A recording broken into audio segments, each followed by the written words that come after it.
News of the day. Mr. Zimmerman, have you made a decision as to whether or not you want to testify in this case? With values that never die. There are certainly a lot of controversies or scandals brewing right now when it comes to the Obama administration. This is American Heartland with Dr. Grace. Dealing with the federal government is not always high-tech, and it's not always user-friendly. The stories that matter. This is a massive escalation in the tension here in Egypt. The issues that count. I don't know why the media tries to make this into a sensation. We have never hidden the fact that we supply Syria with weapons. This is American Heartland with Dr. Grace. Made in America. Good afternoon, the beautiful state of North Carolina. This is Dr. Grace Voro, the editor of Politics and Culture at World Tribune, and you are listening to the first ever broadcast of American Heartland with Dr. Grace. I hope you take the time to join me every Saturday at 3:05 all the way to 4 o'clock.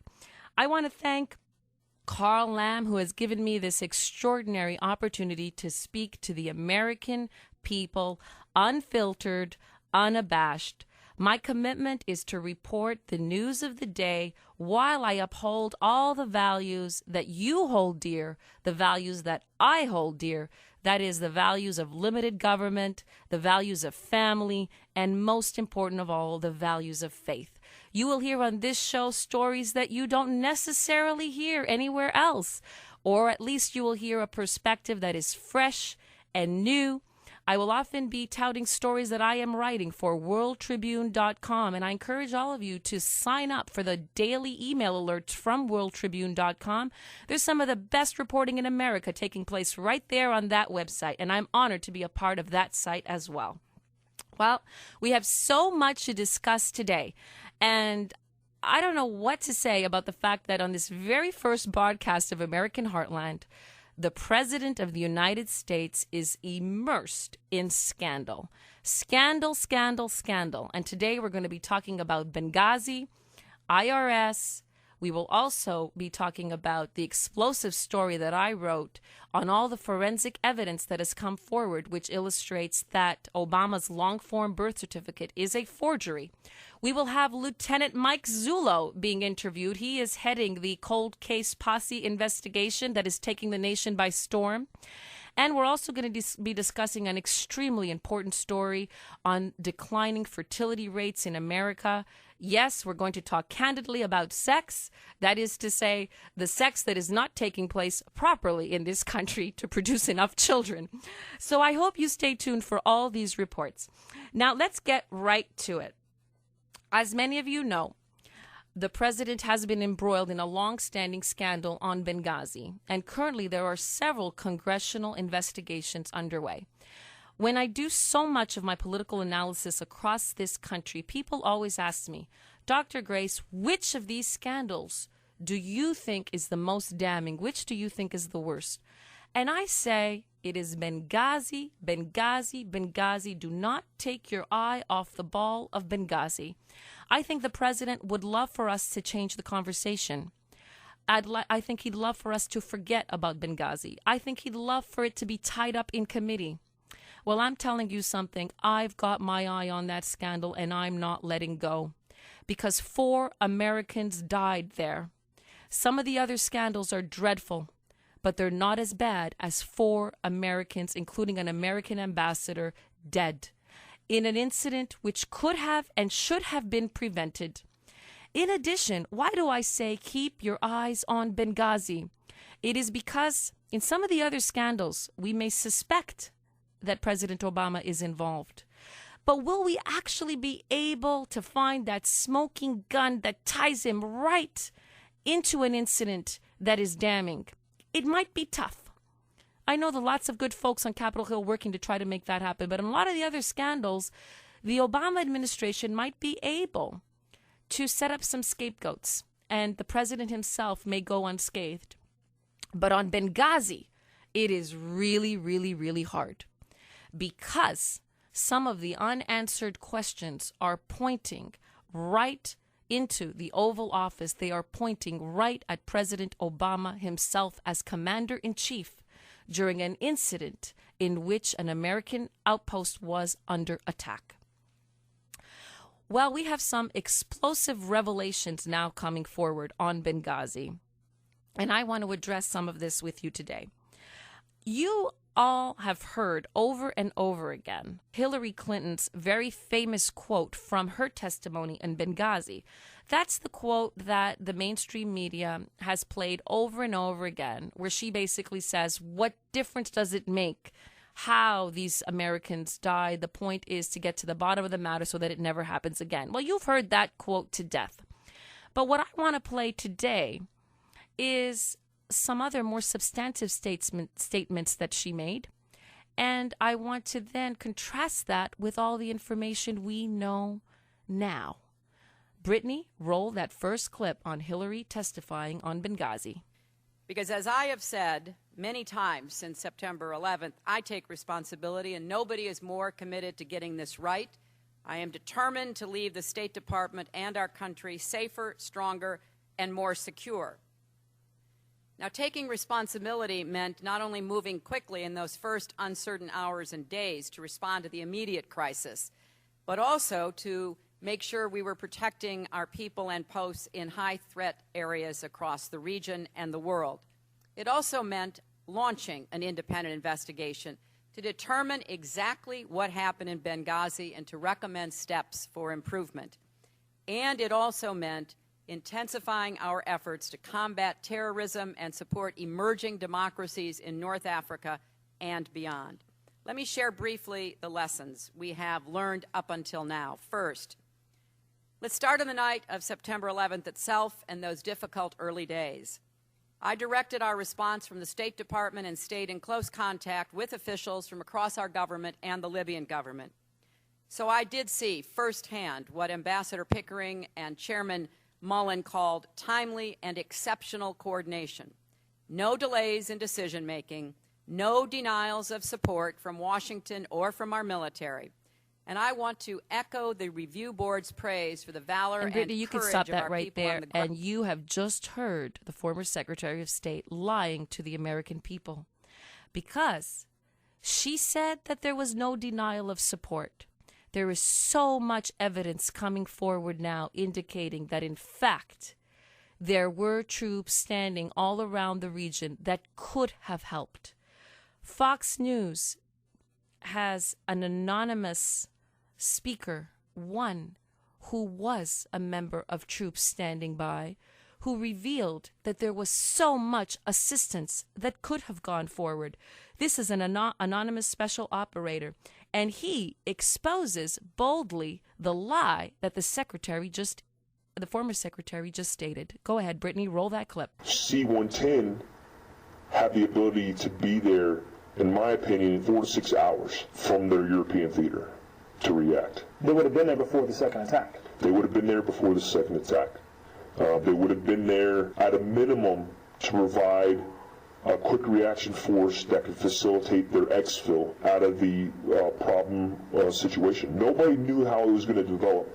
And you hear a whole bunch of people and a whole bunch of advisors say, hey, we wouldn't have sent them there because, you know, the security was an unknown situation. No one knew that. If it's an unknown situation, at a minimum, you send forces there to facilitate the exfil or medical injuries.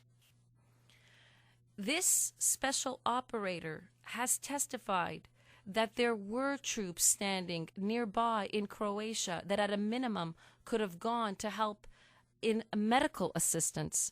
But we have so much testimony coming forward from other sources indicating that troops could have gone even to prevent more deaths from occurring on that very night.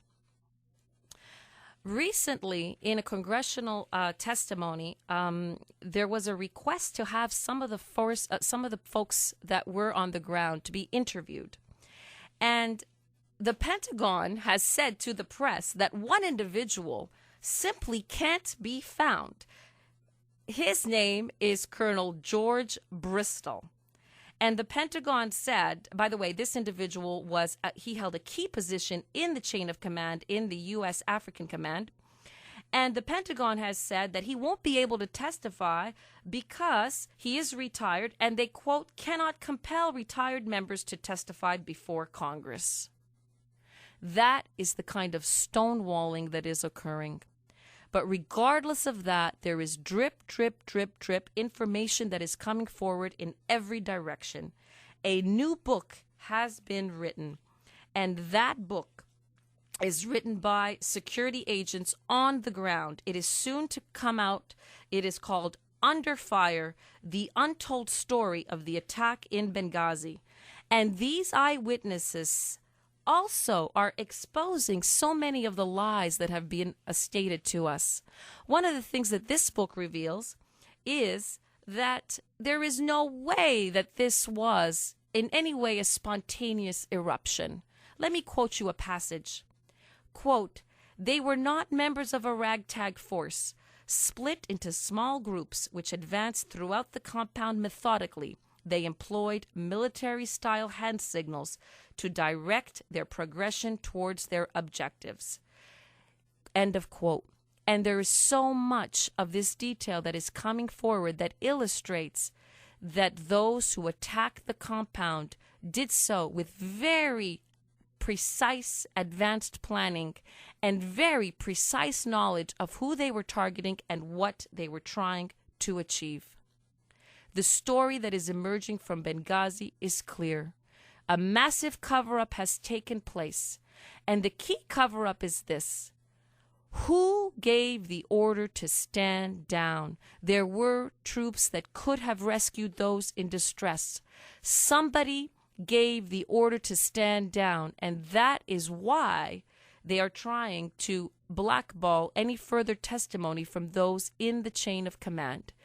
And that is why also this scandal potentially can bring down the president. Because if we can definitively identify that it was the president who said to the nearby troops, "Do not go to the aid of those in need," that is dereliction of duty. That is unforgivable. That is a crime that I do not think the American people will leave unpunished. And that's why I urge all of you to keep your eye on Benghazi. We know for a fact that Secretary of State Hillary Clinton, in her testimony, she said she spoke to the president at 10 p.m. Eastern Time. And shortly after that, those infamous talking points emerged on the State Department website where they were trying to blame an anti-Muslim video. So we do know that the president was engaged that night. What we need to find out for sure, did he give the order to leave those men to die? There is another scandal that is embroiling the administration, and that is the IRS. And recently, the acting commissioner, Daniel Werfel, was asked to testify, and he underwent withering scrutiny. I've got to tell you, I don't want to be in his shoes. It was Paul Ryan and Representative Peter Roskam, both Republicans, who subjected this man to intense and battering scrutiny. And I do not think that Acting Commissioner Daniel Werfel is up to the job.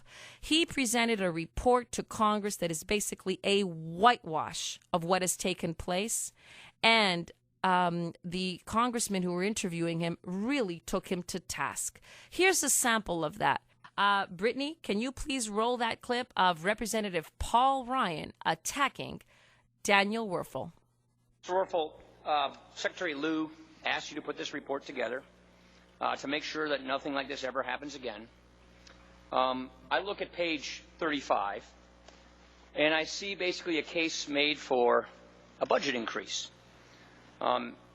Your budget asked for over $1 billion in more spending for your agency, and you're asking us to hire another 4,572 employees. Let me read you what we've already learned in just 2 months. In just 2 months, we've got a conference in Atlanta which had a celebrity chef Wolfgang Puck cater, costing $2.4 million. We've got a conference in Anaheim, California, $4.1 million. A conference in Philadelphia, $2.9 million. A conference in San Diego, $4.1 million. And the representative goes on and on and on. And basically he shows that there has been so much abuse of public funds.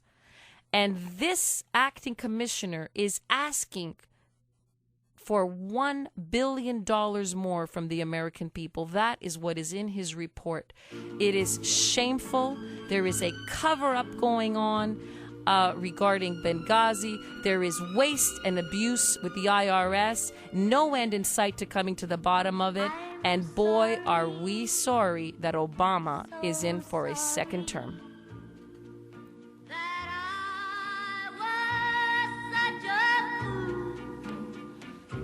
I didn't know.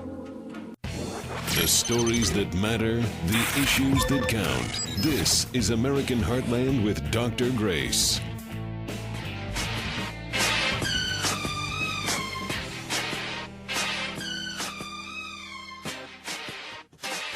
Welcome back to American Heartland with Dr. Grace. I am your host on WTSB. This segment, we're going to discuss the toxic story of Obama's birth certificate, the certificate that we now know has been forged. Before we do that, I want to take a couple of calls, and I know that I have my good buddy Tom Warren on the line. Tom, are you there? Yes, I am. Hi, Tom. Great to talk to you. Hello. You're calling us from Florida, that's correct? Yes, this is Dr. Grace, correct? That is she.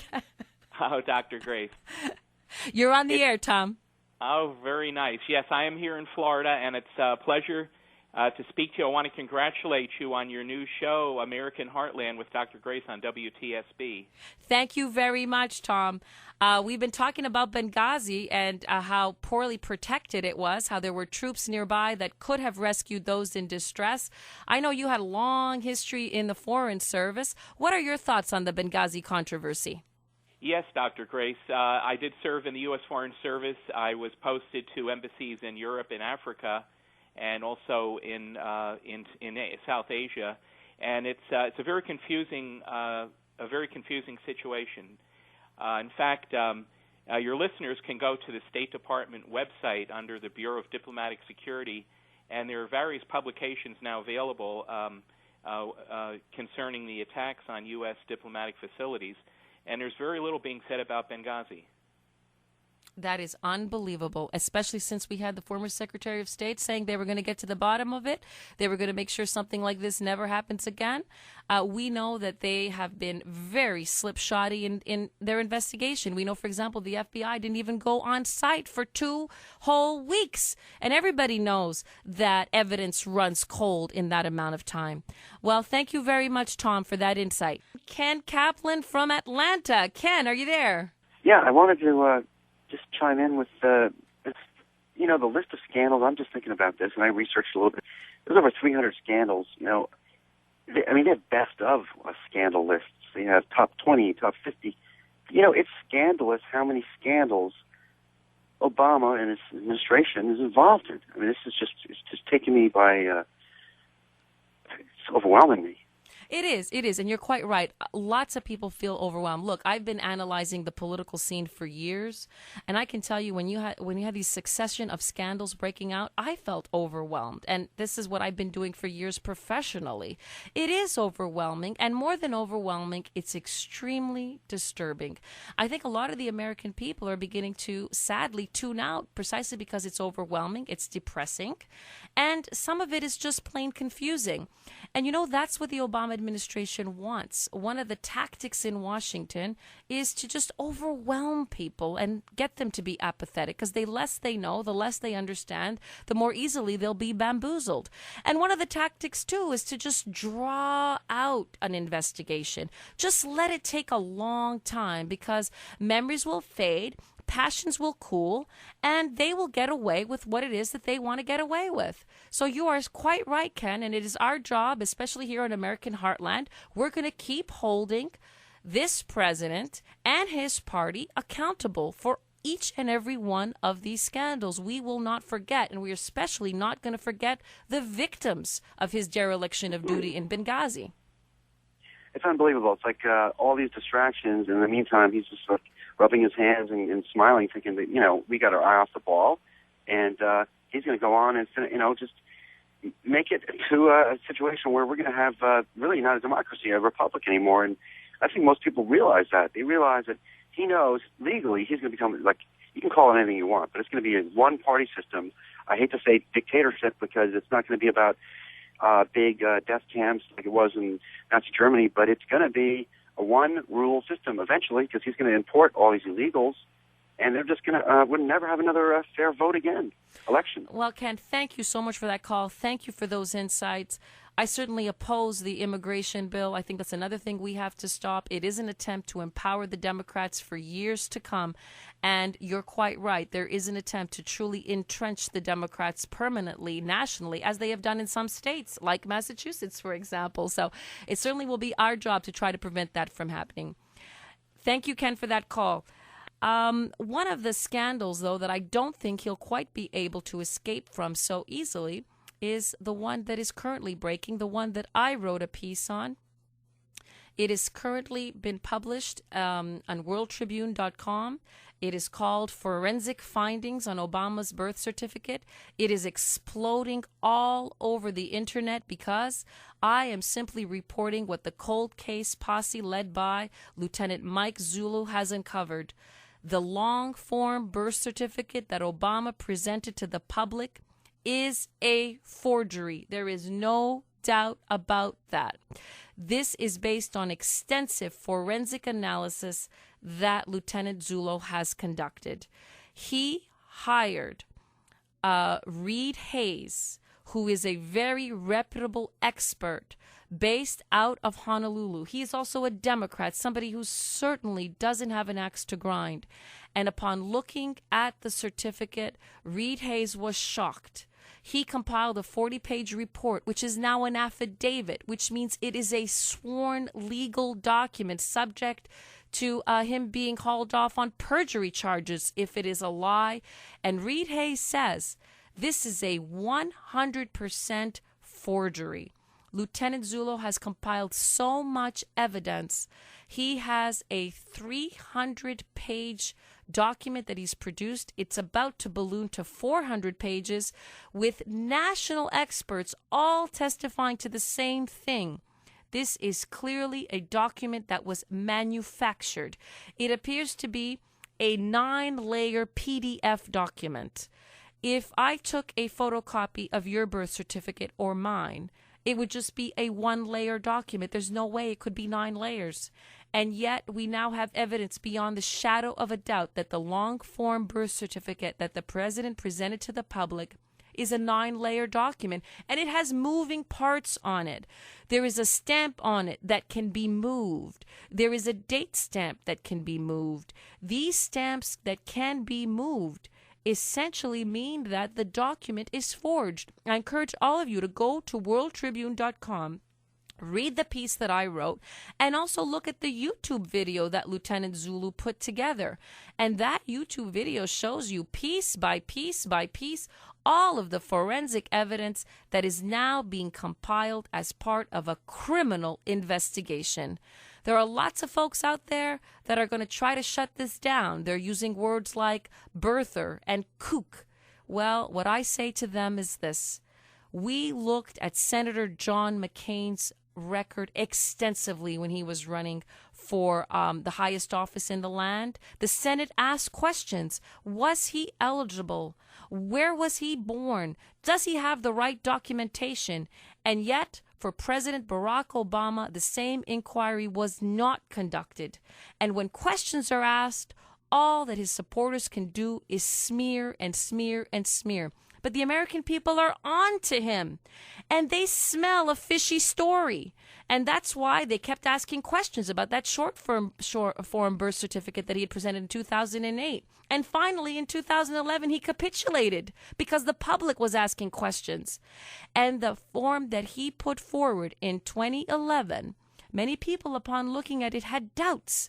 I don't know, something just doesn't look right about this, especially since he had spent years fending off legal inquiry. He had used money. He had used a law firm to try to prevent further scrutiny. And suddenly this long-form birth certificate came on the scene. And it seemed to have quieted things down for a while. Yet Lieutenant Mike Zullo and the cold case posse in Arizona came to look at the document based on a request by 250 citizens of Arizona who said, you know what, we don't believe this is authentic. And to his shock, to his horror, he has concluded the same thing. And he is about to present that report to Congress. And I ask all of you to follow this story very, very carefully, as this might be the biggest fraud in American history.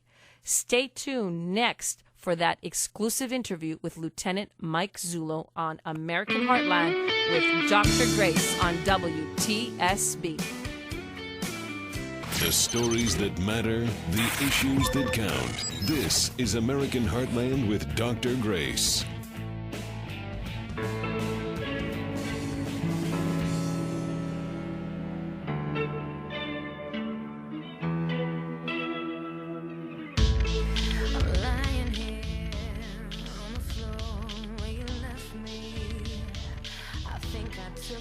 Welcome back to American Heartland with Dr. Grace. You are hearing a song that I chose for this segment.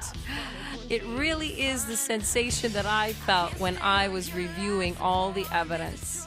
I really felt sick. I cannot believe that this is happening to this beautiful republic. I had heard about the scandal circulating the birth certificate, but I couldn't quite believe my eyes when I began to explore the evidence. One of the things that I write in the article that you will find on worldtribune.com is that many of us who are concerned about this birth certificate issue would rather be wrong than right. Because if this certificate is a fake, which we know that it is, so I should not even say if this actually goes to a congressional hearing, and this becomes a leading story in the minds of the American public, we will be embroiled in a constitutional crisis.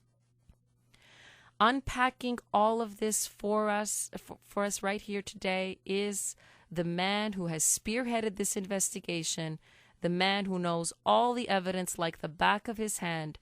I call him an American hero, Lieutenant Mike Zullo. Welcome, Lieutenant Zullo. How are you? I'm well. Tell us about your credentials first and foremost. I think a lot of Americans who hear this story for the first time are very skeptical. And obviously they want to know, what are the credentials of the folks that are doing this investigation, and do they have a specific axe to grind? Okay, well, on the axe to grind, I can tell you no.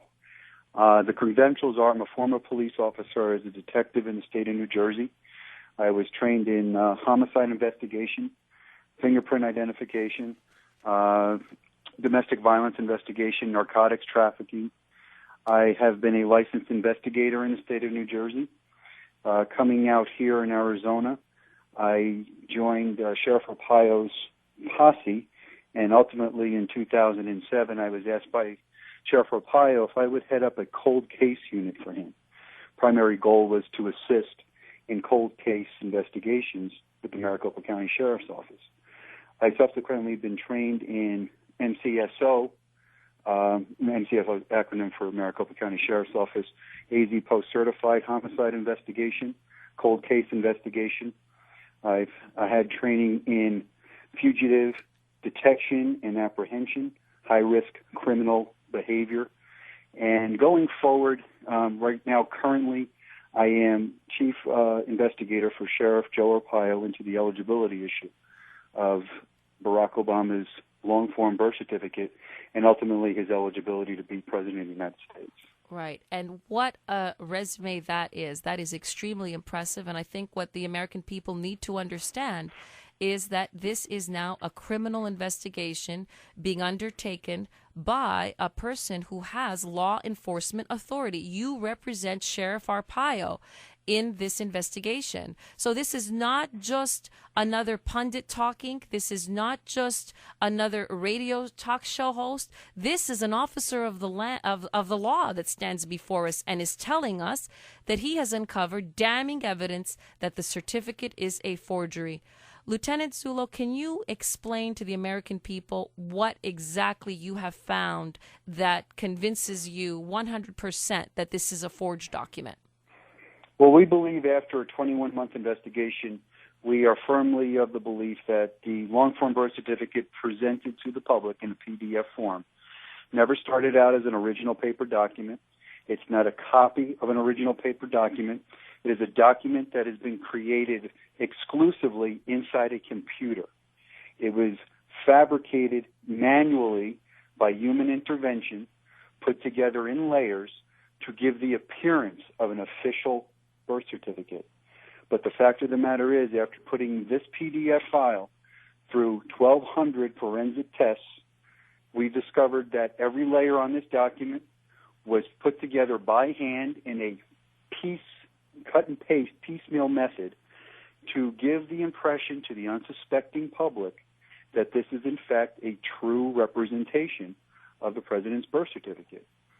And after coming to this conclusion, we took that document, we took our findings, and we submitted them for review to a certified forensic document examiner. This is someone who's recognized as an expert in numerous court and trial proceedings. He did his review, and his conclusion after giving me a 40-page document was that the document is 100% fabricated in his opinion. Right. Now, and do you think that there's any way that his testimony, you're talking about Reed Hayes, you think that his testimony can be discredited in any way by those who seek to say that all of this is a political witch hunt of some kind? No, absolutely not. As a matter of fact, Reed Hayes resides in Hawaii. Reed Hayes is a Democrat. Reed Hayes voted for Mr. Obama. Reed Hayes has testified in numerous cases for the state of Hawaii. And as fate would have it, Reed Hayes also did work and testified on behalf of Perkins Coie. Perkins Coie is the law firm that represents Mr. Obama in every one of these eligibility challenges that have been going on around the country.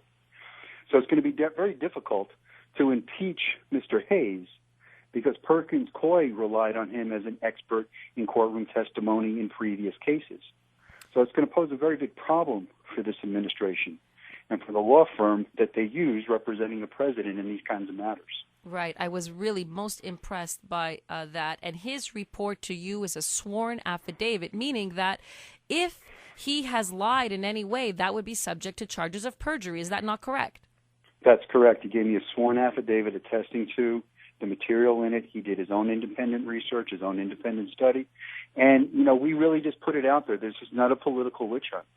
We put it out there. This is our methodology. This is what we did. Do you concur? And, in fact, he did. And he was astonished when he looked at that document. And he looked at that document. Originally, he was reluctant, didn't really want to do this. And I asked him just to take a cursory look at it. And after I sent him the PDF file, he calls me back and he goes, there's something wrong with this. And I explained to him that's what we're trying to get to the bottom of. And it took him about 2 to 3 weeks, if my memory serves me. And he forwarded us a 40-page report coming to that conclusion. I mean, that conclusion is devastating. It is absolutely devastating, especially since, as you said, he has worked for Perkins Coie. So his credentials are impeccable, and you have others that have impeccable credentials, those who did the 1,200 computer forensic analysis, right? We do. These people have been in computer science since, I believe, 1978. They have done work for the Federal Bureau of Investigation. And, our goal in this was not to find this document null and void. Actually, we thought we were going to clear this document. We thought, the sheriff thought, that this was going to be a 48-hour matter, and this thing would be okay. We would announce it to the world that it was fine and just move the country beyond this issue. But unfortunately, about 24 hours into it, it was apparent that we had some problems. These individuals that did the testing for us, one side of that equation was there to prove what we did. The other side, unbeknownst to the one professional who was trying to prove it, actually tried to debunk us or disprove what we said. And his was more important to me because at the end, he had to conclude he could not disprove our work, and he had to come to the conclusion it is, in fact, a manipulated document. Yeah, this is absolutely shocking. I think every American out there who hears that just cannot believe what they are hearing. Now, I understand, Lieutenant Zullo, that you have recently gone to Capitol Hill. You're just back from a trip to Washington, D.C. You're trying to bring all of this evidence forward to our congressmen and women up there, right? We're doing that. Sheriff Arpaio thinks that Congress really needs to look into this matter. It is really incumbent upon them, he believes constitutionally, to make an inquiry about this. And right now we are desperately trying to do that. And we do have interest. We have interest from a Texas Republican. His name is Steve Stockman. Congressman Stockman has expressed interest in this, and I am trying to arrange a meeting. I'm not clear yet whether I'm going back to see him or he's going to come out to Phoenix. But he is that interested that he's going to make the time, set it aside. He wants to be completely briefed by me as to what we have, and he wants to see all that evidence laid out before him. Absolutely astonishing. And I think, Lieutenant Zullo, lots of Americans want to know, what can they do to help you bring this forward to Congress? You know, at this time, Joyce, what I'm going to say kind of rattles people. I'm going to ask people to kind of, hang on a little bit. Don't do anything yet. If we're successful in going the way we're going, if we're successful in getting this where we need to be, there'll be ample time to take measures to, for lack of a better word, push your representatives. But we don't want to start to do that right now. Right now, what we have to focus on is getting this before Congress. Once we get it before Congress, then we can do something with a grassroots movement to try to compel them to at least look at this information. That's the critical thing, Doctor. We have to get people to look at this information. And that's what we're doing with that article in World Tribune. Have you had anybody come forward that has presented any evidence that can credibly contest what you have done, even based on the wide publicity we've now given this story? No. I've put that challenge out there for the last 21 months. If you can come to the Maricopa County Sheriff's Office and show me how somebody's scanning in a one-dimensional document with a one-button push on a scanner, scan it into a computer, and show me where it recreates 26 anomalies found in the Obama document, I would declare to the world that we were wrong. It's going to be impossible. You may play with computer programs and get them to replicate some of these things, but you can't do it in its entirety.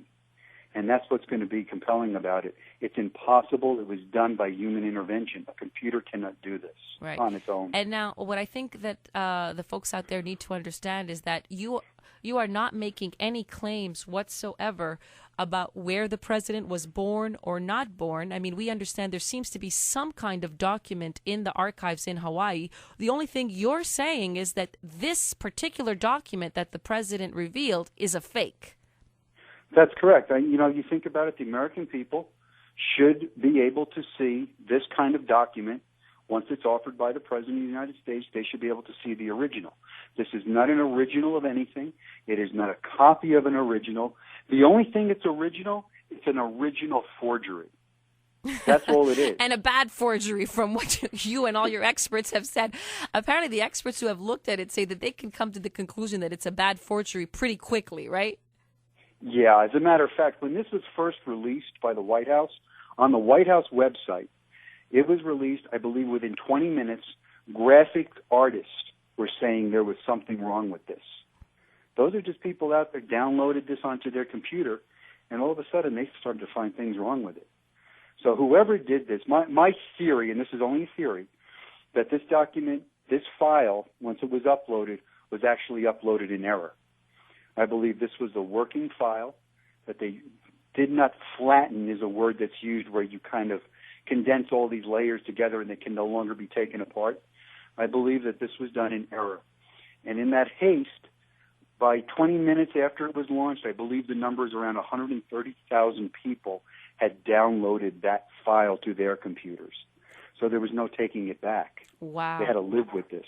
Wow, wow, wow. And now you're right. They're going to have to live with it, and they're going to have to live with the consequences of having presented a fraudulent document to the American people. Well, Lieutenant Zullo, thank you very much for sharing your knowledge. But more than that, thank you for your hard work and your courage and your skill and your tenacity in a very, very difficult criminal investigation. God bless you. Well, thank you, Doctor, and congratulations on your new show. Thank you very much. Well, you heard it right from the horse's mouth. This is not Dr. Grace saying it. This is an officer of the law, and he is telling the American people the president has presented a forgery to all of us. Guess what? We're being lied to. His credibility continues to sink like a stone. You're listening to Dr. Grace on American Heartland on WTSB. The stories that matter, the issues that count. This is American Heartland with Dr. Grace. Before we get to America's declining fertility rate, I'm sure most of you have heard that MSNBC's ratings are in extremely sharp decline. That station, which bills itself as the quote-unquote place for politics, has been dropping very badly in the ratings ever since the president was elected. And they have slipped now to third place behind CNN. CNN has gotten back into the fray because they have been covering stories like the Jodi Arias trial, and they've been all over the Zimmerman trial. And the folks at MSNBC were scratching their heads. They're saying, I don't understand. Why are our ratings slipping? And I can tell you very clearly why. That station became nothing other than a mouthpiece for the White House talking points. And one of the things that they weren't doing at all is reporting the news. You know, in my assessment, in all my assessments and analysis, I really try to be fair and balanced. So I tried to listen to Rachel Maddow's show, and I tried to listen to Hardball with Chris Matthews. And after a while, I got very frustrated, not simply because there's a liberal point of view that's being presented, because I expected that, and I actually wanted to listen to the liberal point of view so that I could rebut it. But what was most disturbing is I noticed that they weren't even reporting the key news. And one of the things you'll notice with the mainstream media, it's not just that reports are biased, that they clearly have a liberal slant, or that the White House is, they're repeating the White House talking points. It's their story selection. And the problem with MSNBC, and the reason their ratings were declining so fast, is they were not even reporting what everybody else was concerned about, whether that be news about a hot trial, an interesting trial, or whether that be key scandals like the ones that I just discussed today, Benghazi, IRS, the certificate. This is all the stuff that the people want to hear about. And they were simply not reporting that. And as a result, their ratings are declining. You know, there's a fascinating article by the National Journal on this. And one of the lines that they have is, from 8 to 11 p.m., quote, the program was too erudite, too sophisticated, and too earnest to hook a wide swath of viewers. Excuse me. It was not at all too sophisticated. It was not at all too earnest. It was flat out boring, and often it was nothing other than propaganda that the American people can see right through. You know, one of the interesting stories in all this is you all remember Keith Olbermann. He had a show that was actually the linchpin of MSNBC's programming. He was ousted, and the network has pretty much gone downhill from there. Keith Olbermann was a vicious critic of George W. Bush.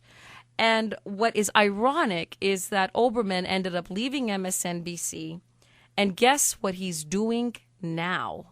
Is he opining somewhere? You know, he was so hot-blooded, so passionate, so self-righteous. Guess what Olbermann is doing now? He has become a post-season baseball anchor for TBS. And that says it all. He basically had convictions that were skin deep, as you can see, because he didn't pursue his craft in journalism and just went wherever the money apparently is right now. So MSNBC is in a free fall, and that is at least a kernel of good news for the American people, that shoddy station is going right down the toilet. But some bad news, some very bad news, and this is another story that I thought should be discussed coast to coast, should be discussed constantly, should be discussed in every American living room, at every American kitchen table. The national birth rate hits an all-time low. We now know that the birth rate in 2011 and 2012 is lower than it has ever been in American history. Some of the publications that are covering this story, they're just saying that this is due to the fact that we're in a recession, that this is due to the fact that we're out of a recession technically, but it doesn't feel like that. They're basically saying that the economic recovery is too slow, that it's a financial issue with so many people, that's one of the reasons that kids are so expensive, especially trying to plan for their college education, etc., and that's the major reason that people are not reproducing in America. The statistics are absolutely harrowing. Currently, out of every 1,000 women that are in the period that they can, possibly give birth, from, let's say, the age of 15 to 44, out of every 1,000 women, there are only 63 births. And that is according to the Center for Disease Control. That is absolutely shocking. And there's a fascinating YouTube clip that shows just how dangerous the declining fertility rates both in America and in Europe are. Brittany, can you roll clip 1, please? According to research, in order for a culture to maintain itself for more than 25 years, there must be a fertility rate of 2.11 children per family. With anything less, the culture will decline. Historically, no culture has ever reversed a 1.9 fertility rate. A rate of 1.3, impossible to reverse, because it would take 80 to 100 years to correct itself, and there is no economic model that can sustain a culture during that time. In other words, if 2 sets of parents each have 1 child, there are half as many children as parents. If those children have 1 child, then there are 1/4 as many grandchildren as grandparents. If only 1 million babies are born in 2006, it's hard to have 2 million adults enter the workforce. Thank you very much, Brittany. Well, you heard those harrowing statistics. Do you know, if I was a general trying to target the United States, if I was the enemy of this country and I was trying to figure out a way to destroy the country, I would say all you have to do is convince young women across the country not to give birth. And eventually, you will destroy that nation. Unfortunately for the United States of America, others are not as poor in their performance when it comes to breeding babies. Muslims, for example, are exploding. There's a population growth amongst Muslims that is quickly overtaking Europe, and which eventually can threaten even the status, say, of the Catholic Church as the world's largest religious denomination. Brittany, can you roll the second clip, please? In the United States, the current fertility rate of American citizens is 1.6. With the influx of the Latino nations, the rate increases to 2.11, the bare minimum required to sustain a culture. In 1970, there were 100,000 Muslims in America. Today, there are over 9 million. The world is changing. It's time to wake up. You know, America, it really is time to wake up. One of the articles that discusses this story does point out that the birth rates, the desire to have birth, does not actually decline for older women in their early 40s, and the birth rate has actually remained the same for women in their 30s. So what is really going on in this country?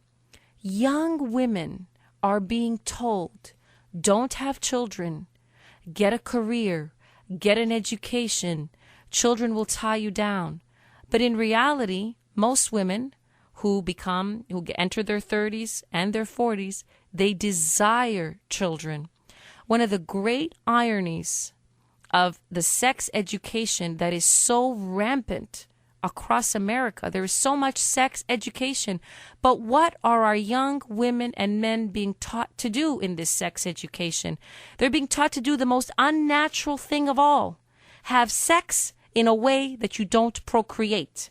Have sex in a way that you, a woman, never fulfill your calling as a woman to be a mom. The great tragedy is that so many women nowadays delay childbearing to the point that when they desire to have children in their 30s and 40s, to their shock and their horror, they're not as fertile as they once were.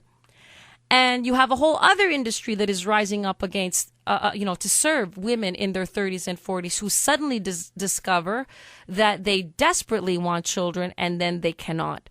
One of the things I would suggest when we discuss sex education in our schools is let's stop talking merely about contraception. I think that is a very low-grade form of discussion altogether. Why don't we talk to young men and women about their long-term aspirations? Do they truly want eventually to have a family? What are the consequences of delaying childbirth? What are the individual consequences for women? Is it likely that they're going to be just as fertile as they want to be in their 30s? Remember, there's a second epidemic too. There are women who have one child and then they're not fertile enough for a sibling or a third child that they desire. All of this is never being discussed, and a larger issue is completely being ignored. What are the national implications of a society that is slowly destroying itself? That's what it ultimately means. It basically means that we are too lazy and too stupid in this country to keep up a population that sustains the greatest power in the history of the world. Like I said, if I was an enemy general, I would say, you want to defeat the United States? Keep peddling this contraceptive mentality. Keep teaching young girls to delay childbirth, and the enemies of the United States will win because we will simply outpopulate them. Thank you so much for listening today to this broadcast. I want to close with a small personal note. I would like to close every show with a small personal note. One of the things that I discovered and learned in my long years working at Washington, D.C. is to proceed in one's career in the very same way that you proceed in your personal life. I'd like to share that I think in my 30s, I made a mistake because I bought the so-called professional language. When I looked for a job, I asked questions like, what is the salary? What are the terms? What are the benefits? What are the working hours? But I didn't ask the key question, and I found myself often very dissatisfied. One night, my husband and I had a chat, and we were talking about lots of the seedy characters that we had met in our many years in Washington, D.C., and why it was that professionally we often felt stunted. And I turned to him and I said, you know why? Because in our personal life, we are using a set of criteria, a set of values to make judgments. It's a set of criteria and values that we're not using in our professional life. For example, when my husband and I found each other, we assessed each other's character first and foremost. We inquired whether or not we were people of faith. We asked questions like, is that person honest? When we have relations with our family members, we do the same thing. We base our judgments on their character. When we achieve friends, we assess, is that person telling the truth? Are they honest? Do they have integrity? And when we make judgments based on character, ultimately we're successful in our relationships. And so a light bulb went off in my head. I decided that professionally what I was going to do was two things. Number one, not ask, what can a job do for me, but how can I serve? And number 2, only work with people of outstanding character. And that is what I have done with World Tribune, whose publisher I sincerely and deeply admire, and now with Carl Lamb on WTSB, who have given me this amazing opportunity to have my very first show. Thank you all for listening. God bless you. God bless this beautiful country. Please tune in every week on Saturday at 3 o'clock. This is Dr. Grace, the editor of Politics and Culture at worldtribune.com, upholding values that never die. Where the stars and stripes and the